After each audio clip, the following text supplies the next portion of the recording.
तो जिन लोगों के दिमाग पर सत्ता का भूत सवार है, उनके दिमाग से सत्ता का भूत झाड़ू ही उतार सकती है। अरे एक विधायक 20 दिन विधायक रह जाए तो उसको पूरा जीवन पेंशन मिलता है। एक सांसद 20 दिन सांसद रह जाए तो उसको पूरा जीवन पेंशन मिलता है। लेकिन एक सेना का जवान वो 4 साल नौकरी करके आएगा, उसको जिंदगी में कोई पेंशन नहीं मिलेगी। इस दोहरी व्यवस्था के खिलाफ भी हम सबको मिलकर लड़ना होगा।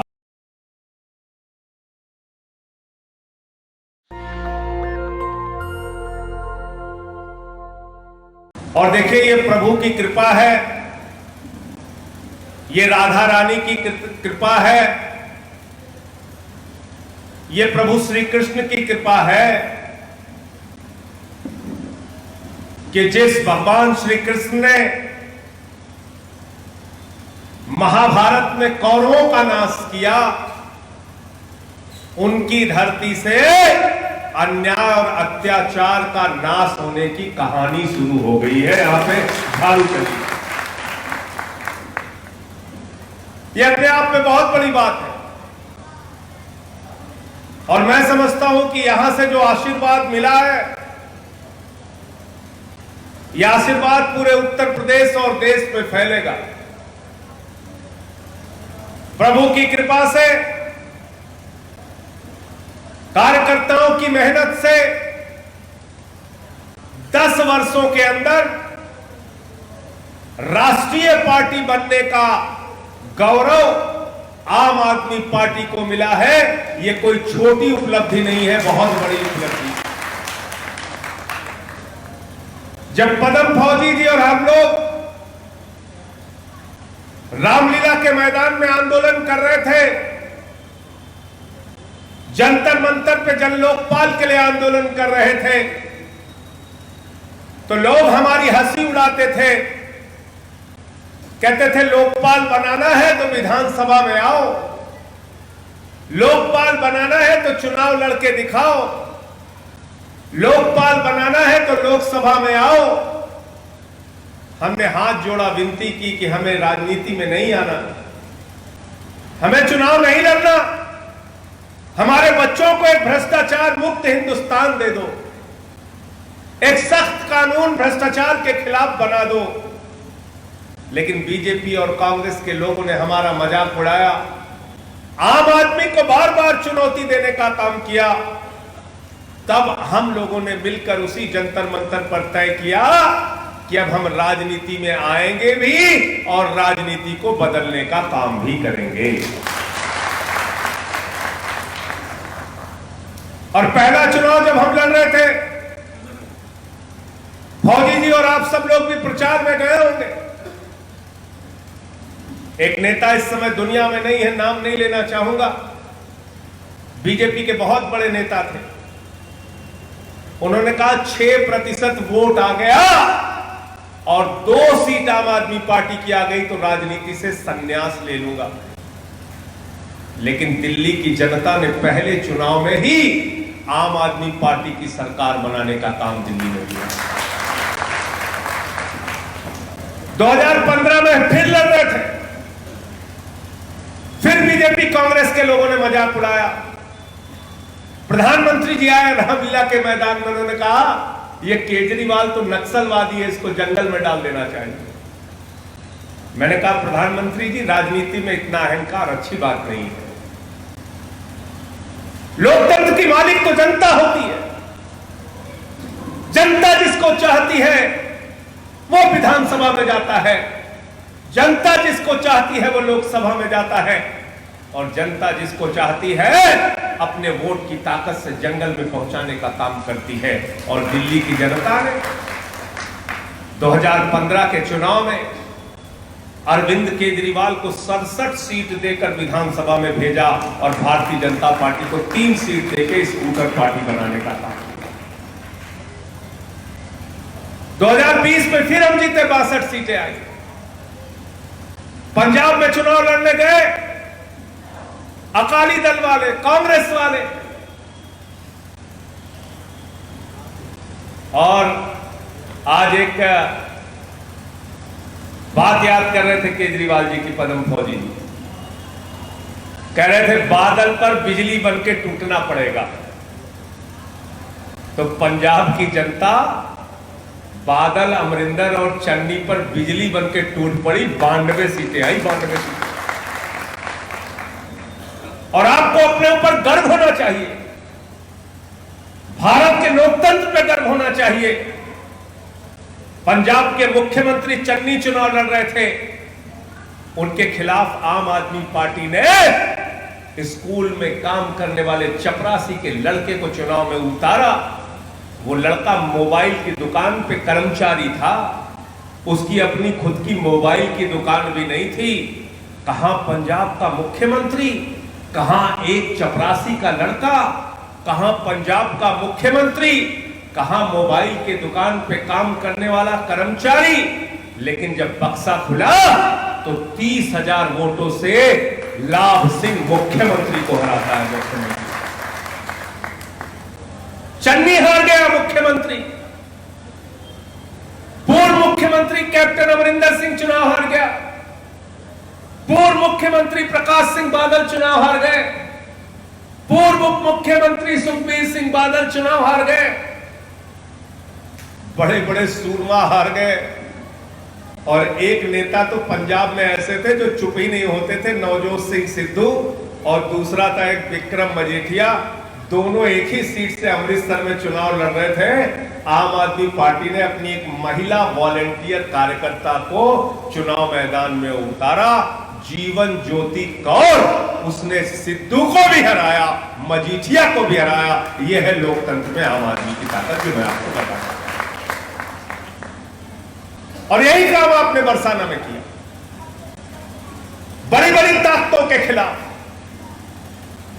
और मुझे तो वो वीडियो याद है, यहां के मंत्री जी एक सभा में बोल रहे थे, सुना था कि नहीं सुना था?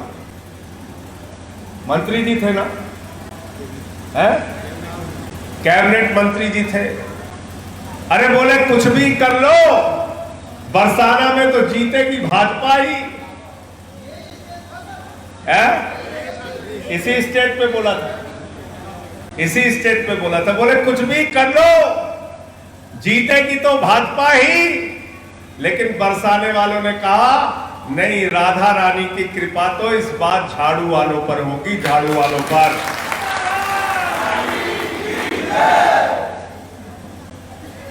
और झाड़ू बहुत जरूरी चीज है।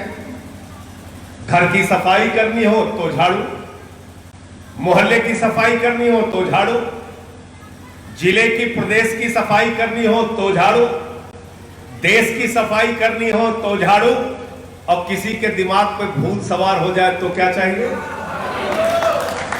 चाहिए कि नहीं चाहिए?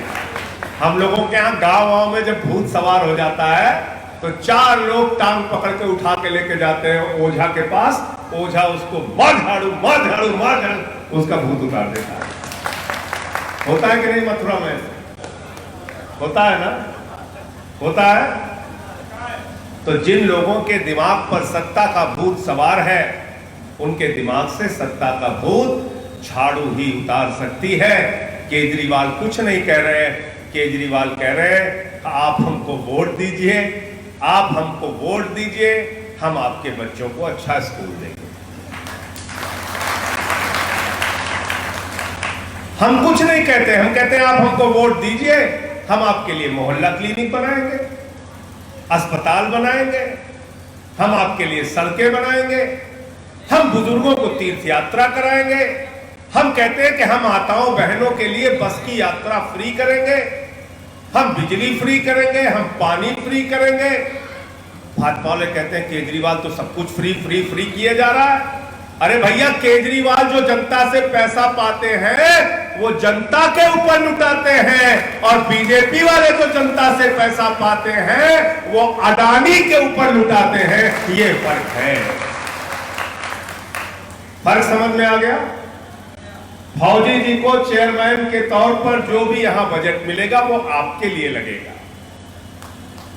और अगर बीजेपी कांग्रेस वाले बैठ जाएंगे, दूसरी पार्टी वाले बैठ जाएंगे तो क्या करेंगे? अपना घर भरने का काम करेंगे। हमें यही राजनीति उत्तर प्रदेश में चाहिए।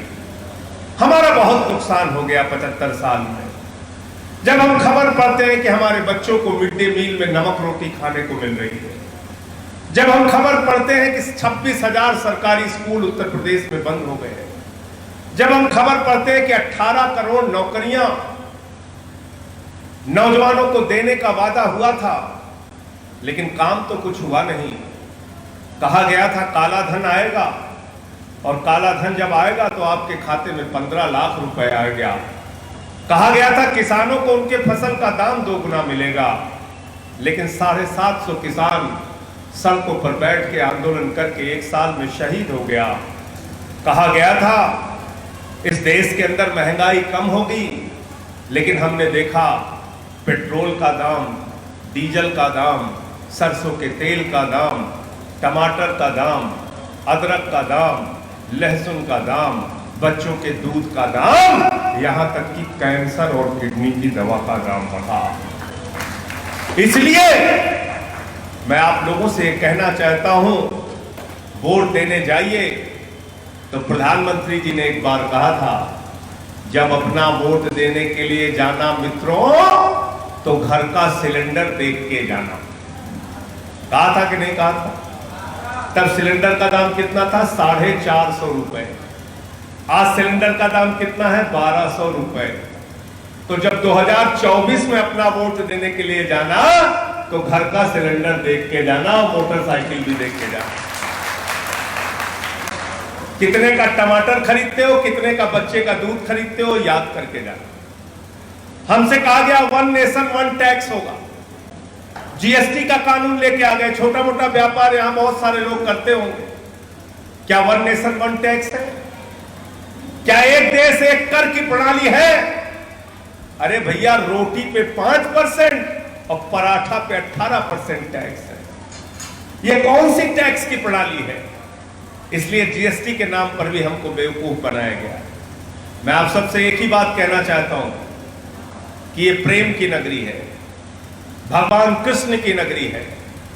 पूरी दुनिया में आप कहीं चले जाइए, चले जाइए अमेरिका, चले जाइए लंदन, चले जाइए ऑस्ट्रेलिया, चले जाइए न्यूजीलैंड, चले जाइए कनाडा, दुनिया के किसी भी मुल्क में चले जाइए, आपको वहां पर एक मंदिर मिलेगा, भगवान कृष्ण का मंदिर, प्रेम का मंदिर, आराधना का मंदिर, साधना का मंदिर। पूरे दुनिया में भगवान कृष्ण के माध्यम से प्यार को बरसाने का काम किया गया। भगवान कृष्ण को पूरी दुनिया मानती है, तो प्यार, मोहब्बत,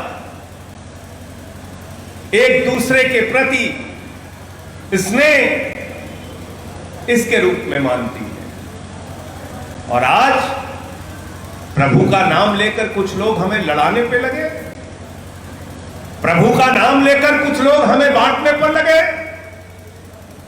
यह हमारे आराध्य देव का अपमान है। प्रभु श्री राम, क्या कहा गया रामचरितमानस की चौपाई में कि सब नर करहि परस्पर प्रीति, सारे लोग प्यार से रहें। ये रामचरितमानस का संदेश है, ये हिंदू धर्म का संदेश है। वसुदेव कुटुंबकम, पूरा विश्व हमारा परिवार है, ये हिंदू धर्म का संदेश है। हम पूरे दुनिया में विश्व गुरु बनेंगे, भगवान श्री कृष्ण का संदेश लेकर, रामचरितमानस का संदेश लेकर, वसुदेव कुटुंबकम का संदेश लेकर पूरे दुनिया में हम विश्व गुरु बन सकते हैं। नफरत के आधार पर हम विश्व गुरु नहीं बन सकते। दुनिया का कोई मुल्क नफरत के आधार पर आगे नहीं जा सकता। एक भी दुनिया का देश, फौजी जी सेना में रहे, आज हमारी सेना के साथ क्या हो रहा है, भारत माता की सीमा की रक्षा के साथ क्या हो रहा है। एक अग्निवीर योजना आ गई, ये मथुरा के, आगरा के, ये अलीगढ़ के, ये पश्चिमी उत्तर प्रदेश के हमारे नौजवान सुबह 4 बजे उठ के मेहनत करते हैं, सुबह शाम दौड़ लगाते हैं, दूध पीते हैं, दही खाते हैं, अपने शरीर को हस्त-पुष्ट करते हैं, और इसलिए करते हैं कि भारत की सेना में जाएंगे, और अगर कभी दुश्मन का सामना करने की जरूरत पड़ी तो उसकी छाती में गोली मारने का काम करेंगे और भारत की रक्षा करेंगे।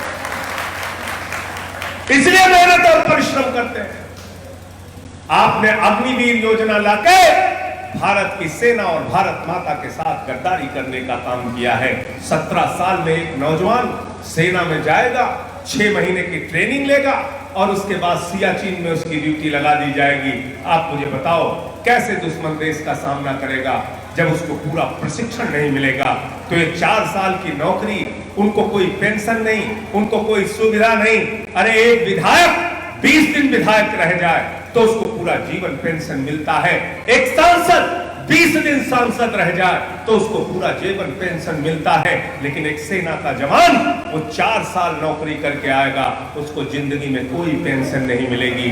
इस दोहरी व्यवस्था के खिलाफ भी हम सबको मिलकर लड़ना होगा। ऐसी तमाम बुराइयों के खिलाफ हमें लड़ना।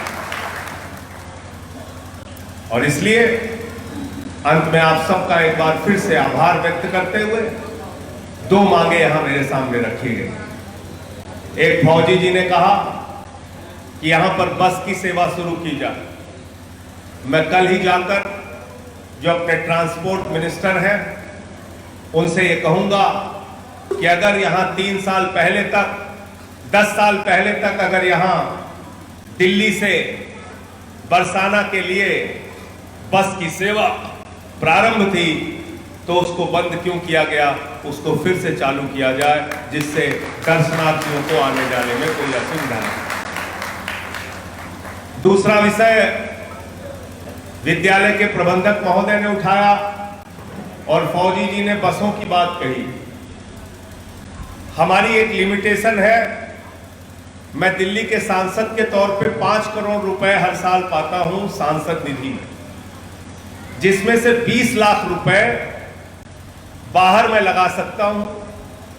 बाकी 4 करोड़ 80 लाख रुपए मुझे दिल्ली में ही लगाना पड़ता है, ये नियम है।